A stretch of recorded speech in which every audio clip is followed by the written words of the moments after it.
et bienvenue dans cette vidéo où je vais vous parler de la physiologie de l'accouchement et de l'autopsie. Vous y comprendrez, j'espère, un petit peu plus à la fin. Je suis Maïté Trélin, sage-femme, coach, écrivaine, tête chercheuse et profondément vivante. On confond très souvent physiologie et autopsie aujourd'hui dans nos discours. Et c'est bien dommage parce que la naissance en pâtit. J'ai étudié à un niveau scientifique la physiologie pour la décrypter et pour pouvoir mettre des mots et des explications scientifiques sur la pratique clinique que j'avais et le ressenti que j'avais également. J'ai décrit tout cela dans mon livre J'accouche bientôt, que faire de la douleur, que j'ai écrit il y a bientôt 20 ans maintenant et qui est toujours un livre qui fait référence. La, L'autopsie, l'autopsie, ça veut dire qui se passe bien. Donc un accouchement autopsique, c'est un accouchement qui se passe bien. Il peut y avoir beaucoup de choses là-dedans. Un accouchement déclenché et qui se déroule bien après le déclenchement peut être considéré comme autopsique. Un accouchement naturel peut être autopsique. Un accouchement physiologique est autopsique. C'est même le plus autopsique qui soit. Mais un accouchement autopsique n'est pas forcément physiologique. Ça, c'est important à comprendre. Un accouchement physiologique est toujours autopsique. Il se passe toujours bien. Sinon, il n'est pas physiologique. En revanche, un accouchement autopsique n'est pas toujours physiologique. C'est-à-dire qu'un accouchement qui se passe bien n'est pas toujours physiologique. Et c'est très important en tant que sage-femme, et je dirais même en tant que parent, mais c'est tellement plus difficile en tant que parent. Mais en tant que sage-femme, c'est tellement précieux de pouvoir distinguer les deux. Parce que un accouchement autopsique, à tout moment, peut basculer dans la pathologie. Et ça ne prévient pas toujours. Ça peut être très brusque. C'est pour ça qu'on a peur lors d'un accouchement.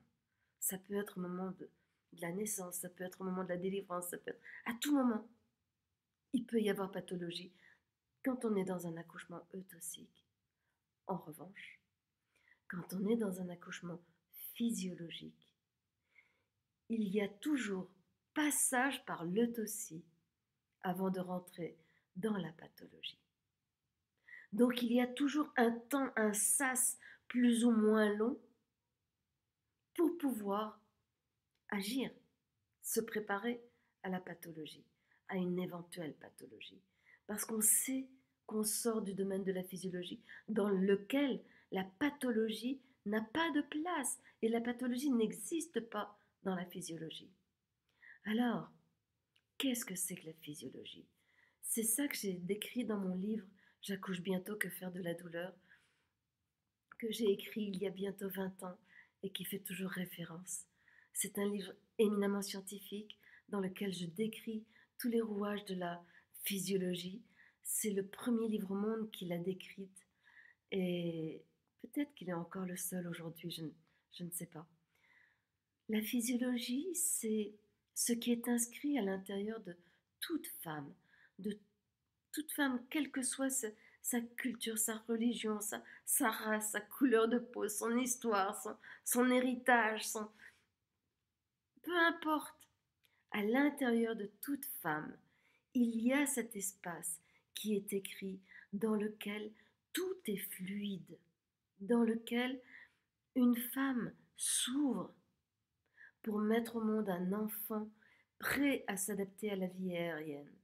Et elle, dans cette ouverture, grandit au point d'avoir toutes les ressources nécessaires pour élever cet enfant sur la terre. Donc c'est vraiment un passage qui permet de booster l'adaptation de chacun à ce qui s'offre à lui. Et je ne vais pas forcément rentrer dans les détails là. Je veux surtout vous permettre de faire la distinction. La physiologie, c'est un espace de l'autocie. Mais c'est juste, mettons que l'autocie soit grande comme ça, la plage de l'autocie est grande comme ça, la physiologie c'est juste un fil là, et la pathologie est là. Donc la physiologie c'est un petit filet qui est très savamment orchestré, c'est-à-dire que lorsque la femme s'y abandonne, j'ai pleinement foi dans le fait que qu'elle est en sécurité et que son bébé est en sécurité. C'est ce qui me permet de dire que la physiologie, c'est l'espace où l'un et l'autre sont le plus en sécurité possible, quel que soit l'endroit où se passe l'accouchement. Cet espace-là, c'est un espace du cerveau de la femme. C'est son cerveau archaïque, son cerveau intuitif, le cerveau des instincts, le cerveau qui échappe à tout contrôle, qui opère des choses au niveau du corps sans que la femme puisse contrôler. C'est donc ça échappe au mental, ça échappe au néocortex. C'est on dit, alors même si c'est pas forcément une référence, mais on dit que l'accouchement fait partie de la sexualité de la femme. Est-ce que vous pouvez contrôler un orgasme? Je pense que si vous cherchez à contrôler, il n'y aura pas d'orgasme. Si vous vous abandonnez, il y aura orgasme. Mais effectivement, dans un rapport sexuel, vous pouvez contrôler, et à tout moment, vous abandonner et qu'il y ait orgasme. Dans l'accouchement, ça peut être pareil. Dire que dans l'accouchement physiologique, la femme peut éventuellement contrôler au début, avoir peur de plonger dans cet inconnu qui lui échappe, mais à tout moment, elle peut plonger dans ce que j'appelle la rivière de la physiologie. Cette rivière de la physiologie, c'est le moment où elle lâche le contrôle.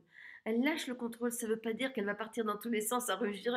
Non, ça veut juste dire qu'elle laisse faire son corps, qu'elle lui lâche la bride en lui disant ok, vas-y, je te suis. Et elle rend les armes. C'est un petit peu ça.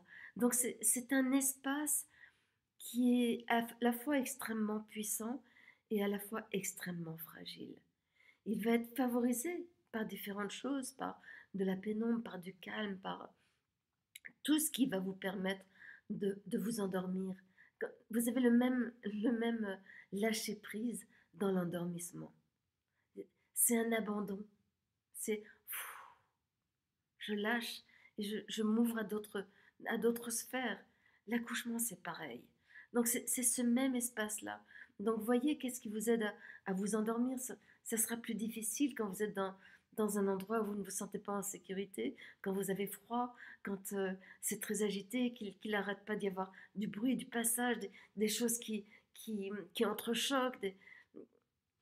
Alors que si vous êtes dans un espace où vous vous sentez en sécurité, même s'il y a du bruit, mais que c'est un bruit qui est un peu continu, euh, c'est pas des voitures qui klaxonnent dans tous les sens, c'est des voitures qui roulent. Ouais, vous allez pouvoir vous fondre et vous endormir. L'accouchement, ça sera pareil. Ça demande de se sentir en sécurité. Donc, qu'est-ce qu'il faut à la femme pour se sentir en sécurité? quel, quel est le néocortex, le cerveau intelligent? Quel est ce cerveau gardien de notre, qui assure notre sécurité? Quel est le cerveau néocortex qu'elle va mettre à l'extérieur d'elle pour se sentir en sécurité, pour pouvoir lâcher le sien? Entre les bras de qui va-t-elle s'abandonner? Et ça appartient à chacune. Des fois, il va y avoir le compagnon, des fois, ce sera la mère, des fois, ce sera une amie, des fois, il y aura une sage-femme ou pas. Des fois, ce sera un lieu, des fois, ce sera elle-même. Peu importe. C'est qu'est-ce qui lui permet de se sentir suffisamment en sécurité pour pouvoir s'abandonner et s'offrir à ce qui se vit dans son corps. Et là, lorsque la femme est dans la physiologie, c'est important d'avoir conscience que un rien peut l'en sortir. Ce n'est pas parce qu'elle y est, qu'elle a plongé dans la rivière de la physiologie, qu'elle va y rester à tout moment. Elle peut revenir sur la berge. Et sur la berge, c'est l'autre aussi. Il suffit d'une question qui la rappelle à son cerveau rationnel. Il suffit d'un bruit, il suffit d'un parfum, il suffit d'un geste, il suffit de quelqu'un qui a peur, il suffit d'une peur à elle. Comment en avoir conscience quand on accompagne une femme dans la physiologie? Dire comment est-ce que je peux moi-même goûter cet espace physiologique à l'intérieur de moi, parce que la physiologie n'est pas réservée qu'à l'accouchement. Comment est-ce que je peux goûter cet espace de foi, de sécurité pour pouvoir accompagner la femme et respecter la femme dans cet espace-là? Je me souviens d'une femme que j'ai accompagnée pour la naissance de son deuxième enfant à domicile. Et un jour, il n'y a pas longtemps, elle m'a raconté, tu sais Maïti, quand tu es arrivée, quand tu es rentrée dans la pièce, j'ai senti que immédiatement tu venais à côté de moi, dans l'espace où j'étais. Et tu étais la seule à pouvoir venir me retrouver dans cet espace-là. Ce n'était pas un espace physique parce que je n'étais pas à côté d'elle. C'était l'espace dans lequel elle était. C'est-à-dire que la femme dans la physiologie va avoir un changement d'état de conscience. Elle quitte ses pensées, c'est une très profonde méditation, pour entrer dans un autre état de conscience. Et j'avais l'art de pouvoir me faufiler et retrouver les femmes dans cet état de conscience sans les perturber pour pouvoir les accompagner de cet endroit-là. Et elle l'a ajouté en me disant, mais mon compagnon n'aurait pas pu rentrer dans cet espace-là. Tu étais la seule à pouvoir m'y rejoindre. Et effectivement, la physiologie, c'est un petit peu cet espace sacré que l'on respecte, sur lequel il faut être à côté avec une extrême vigilance et en même temps sur la pointe des pieds et respecter le silence qui s'y trouve. La physiologie, c'est quelque chose qui n'est pas forcément facile parce que ça demandera à toute sage-femme de se remettre en question, de lâcher le faire, de se défaire de ses habitudes pour être à l'écoute de ce qui se tisse, de ce qui se joue et qui parfois lui échappe. La physiologie, c'est un espace dans la femme, je vous le disais, la femme, à tout moment, elle peut y plonger. J'ai connu des femmes qui ont résisté pendant des heures à ne pas vouloir plonger et qui, au bout de 10 heures, 12 heures d'accouchement qui a du mal à démarrer, épuisée, elle lâchait et accouchait en... J'avais juste le temps de me retourner. J'ai connu une femme qui avait été déclenchée parce qu'elle avait perdu les os et on voulait lui faire une péridurale et son bébé supportait mal le déclenchement. On a parlé de césarienne et la médicalisation augmentait comme ça. Et à un moment donné, comme par hasard, l'anesthésiste n'a pas pu faire la péridurale. Et à un moment donné, elle a explosé en disant « Mais foutez-moi la paix, je veux accoucher !» Mais à ce moment-là, elle a lâché le socialement correct, lâché son rationnel, lâché le contrôle. Et elle a laissé faire son corps. Et elle a accouché simplement accroupie sur la table d'accouchement. Tous les autres étaient étonnés parce qu'ils ne s'attendaient pas à ce qu'elle accouche aussi vite. Elle a plongé dans la rivière de la physiologie. Ce qui va signer la physiologie, c'est le fait qu'à un moment donné, il y a accélération. C'est la montée en puissance des choses. Il y a accélération et expulsion. énormément la délivrance qui s'enchaîne.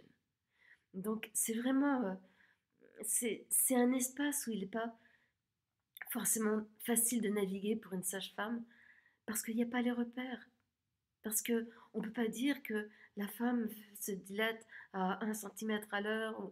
Je me souviens une fois, une femme comme ça à la clinique, qui voulait accoucher à la clinique et qui avait un accouchement qui avait du mal à se mettre en place.